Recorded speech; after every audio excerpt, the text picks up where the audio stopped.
There are many ways that we have come to identify ourselves or that others choose to name us. We are grouped by our religion or lack thereof. Protestants, Buddhists, atheists, by our professions. Teachers, farmers, retirees, by our gender identification. Cisgender, transgender, gay, or by our skin color. White, black, brown, red, yellow. We are wealthy, middle class, or poor. What we know is that generalizing about any of these designations as if what we think of one applies to all. We know that often leads to misunderstandings and misinformation. For some reason, people would be careful not to lump all Catholics or all Germans into one group, but they don't hesitate when they are talking about the generations. And some of that may be because there's some sentimentality involved. Gertrude Stein wrote of the lost generation, those who were born at the turn of the 20th century and who were so ravaged by the losses of World War I. They were lost, she said. Tom Brokaw wrote of the greatest generation, those who struggled through the Great Depression and World War II. Notice that those names are associated with war, death, and extreme poverty, character-building events that touch the entirety of the nation. And many of us have probably told stories that have been passed down to us about what it took to survive in those days. And we've seen how those things made our grandparents and ancestors whom they grew up to be. Those are the days of staying home from school and helping with the farm chores, eating government cheese, and yes, most people were on that kind of welfare. You ate government cheese. Those were also the days of walking 5 miles to and from school, backwards and uphill both ways. So during the Depression, my grandmother, my mother's mother, never let her purse out of her sight, and often she was clutching it. She took her purse everywhere. She took it when she bathed, she cooked with it by her side, and she slept with it. And even when she came to live with us in the 60s, she was still clutching and carrying her purse. I sometimes wonder if it were within reach of her deathbed. My mother told me the story of going to the store one day when she was about 8, and being an 8-year-old child, of course, she's very fond of candy. So she spent 1 penny of the change. And when she got back home and my grandmother asked for the change, my grandmother actually knew that it was a penny short. My mother got the worst spanking of her life. And after that, she was always conscious of the value of money from then on, and also I gained respect for her mother's intelligence and survival skills. Those Depression era values were practically burned into later generations in my family. And you may or probably have some similar stories of things that happened in your family, those things that were brought down. Well, this isn't supposed to be a history lesson, but looking at how we got to the baby boomers generation may explain something about the rancor of generations X, Y, and Z. And just a note for your memory as I'm going through this, Gen Y is also known as Millennials, but I'm not going to try to keep the X's and the Y's and the Z's separate. But I want to focus on what used to be called the generation gap. only the gap now is more like a cavernous gorge with someone on one side yelling, "Hey, you, boomer! Why did you leave the world in such a mess? And by the way, why don't you retire so someone who's got some life left can take over your job? Oh, but keep giving your money so things like churches and charities can still function." Anybody heard any of those messages? Right. But then the boomer yells back from across the divide, "You're spoiled rotten. You have to get an award for just participating in anything you do. You need to be mollycoddled and given constant praise. Why don't you get a job and move out of your parents' house?" Okay, why can't we all just get along? I was thinking as I was writing this, do you think that Rodney King knew when he said that his words would become shorthand for addressing an existential dilemma that has plagued us for generations? I don't think so, but we use it all the time. Why can't we just get along? So let's go back to baby boomers. Baby boomers didn't get their designation because of anything of importance that they did or that they lived through. They simply arrived en masse after World War II. They were born into an era of relative peace and prosperity when their parents were able to provide comfortable homes. Realtors were buying up land by the acre outside of larger cities, and that's when suburbia was born. Remember the nifty 50s? I know some of you can't remember, you weren't there, but the nifty 50s. Remember when black, brown, red, poor people and women didn't have any rights? Or didn't have many? Nor did gay people. They couldn't marry those they loved or even be accepted into society. There's a 2006 Washington Post article called Boomers, and that probably sounds like an old article. Why couldn't you find something newer to talk about? But I think it's really important to know what was being said at that time about the impending retirement for masses of baby boomers. It says that, hey, all those old people are going to be a drag on our economy. They're going to need all this medical care. How are we going to handle that? The article goes on to say that if most greatest generation Americans had their way, American life would have remained frozen in the 50s. They were not the agents of change that built the far more inclusive, tolerant, free, and equal America we have today. That task fell to the boomers, who almost immediately started breaking down the restrictive codes and repressive convictions of the greatest generation's era. Part of what drives the vitriol is an implied criticism that boomers are soft and overindulged, and yes, we're proud that we can say things like, 50 is the new 70. We look good.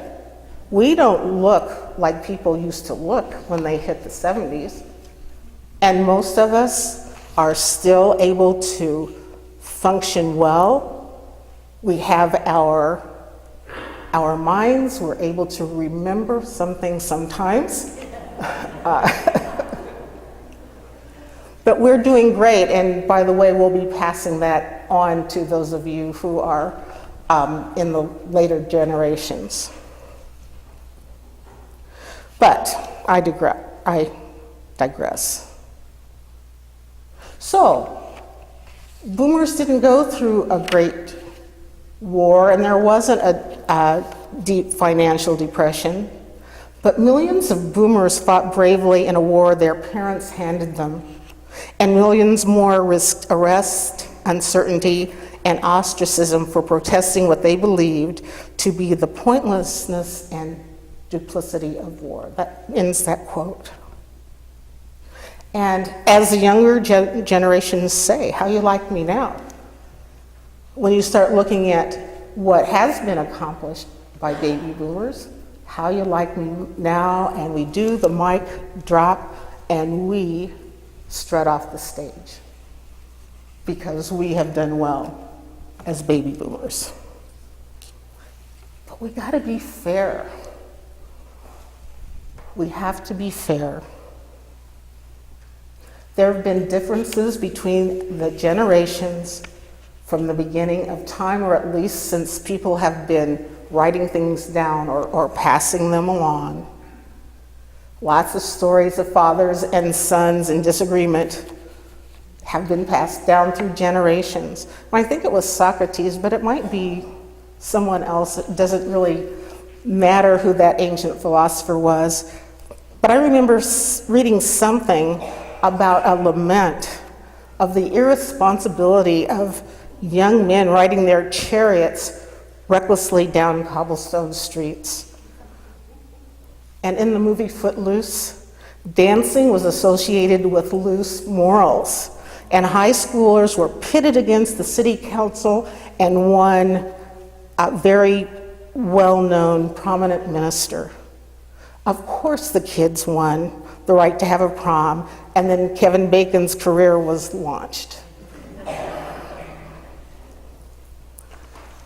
Some of what's happening between the older and younger generations is simply natural differentiation. The young need to grow up and break away. We all did that. Older ones need to remain vital and in control. We all feel that. And of course there are tensions when people are growing and changing. It's interesting that some of the virtues of the boomers are quite similar to the millennials, if you just want to look at characteristics. There was a story in Time magazine that said millennials are generally regarded as being more open-minded and more supportive of gay rights and equal rights for minorities. Other positive adjectives to describe them included confident, self-expressive, liberal, upbeat, receptive to new ideas and ways of living. That self-centered life approach may be due to the rise of individualism in society. There is a very consistent and reliable trend where all indicators of individualism have been on the rise over the course of the last 100 years. Oh, well, wait a minute. Isn't individualism one of the key values of Unitarian Universalism? Our fourth principle is the free and responsible search for truth and meaning. We are the people who should be able to be accepting of those who want to explore their individuality. In our history, we have people who retreated to Walden Pond. They wanted to be alone, to look at their individuality, to find the truth. Henry David Thoreau was searching for meaning in his life and ended up being one of the leaders of the Transcendentalist movement. Perhaps Thoreau would have made a great millennial.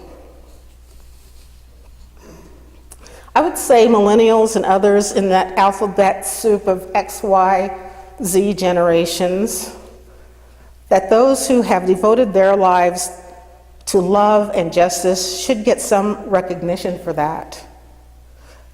Unfortunately, we see the news. We see what's happening.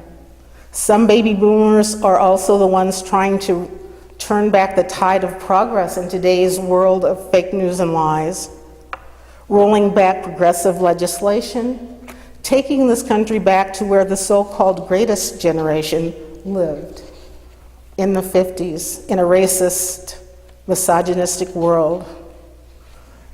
And the unfortunate thing is many of them are using religion to do it. If you don't agree with gay marriage, don't marry someone of your gender. And stop using obscure Bible passages to justify your opinions, especially when ignoring a lot of other messages in the Bible. Stop quoting the Bible to make scorching the earth all right. It may say that man has dominion over the earth, but that doesn't mean we shouldn't be stewards of the land. Stop saying the meek will inherit the earth. I just hate that. Oh, I'm going to get my justice in heaven and I'm going to be able to live where I want to live and be with who I want to live with, but in heaven? Stop that. You are simply justifying the mistreatment and unequal treatment of those here on earth. You think you can be the master over women's bodies because some saint told you it was all right. We all would like to live in a world where abortions are not necessary. But we think the choice for making that decision is not up to you. And while we're at it, hopefully we're facing the death throes of paternalism. I think this may be one of the reasons things are so scary right now. People trying to save a way of life that they fear is going away. So a year into the Me Too movement, the conviction of Bill Cosby for sexual assault, more women than ever in history running for public office, now an investigation into the alleged sexual misconduct of Supreme Court nominee Brett Kavanaugh. All of this has been triggering emotions and memories in women who have been harassed at work, and I will add men and all genders of people who have been harassed. Those who have been molested and raped by those who lay claim to the bodies of women, girls, men, all genders, those of all genders who are viewed as less than. May those of us who are triggered by the news of the day find peace, find the calm within, and find friendship, acceptance, and understanding with family, friends, and colleagues. We are all in this together, no matter our generational designation and differences. No one generation has a lock on virtue, on truth or justice. We each have our problems. We each have our value. We need to come together in community and in love. Why can't we all just get along? May it be so. And now,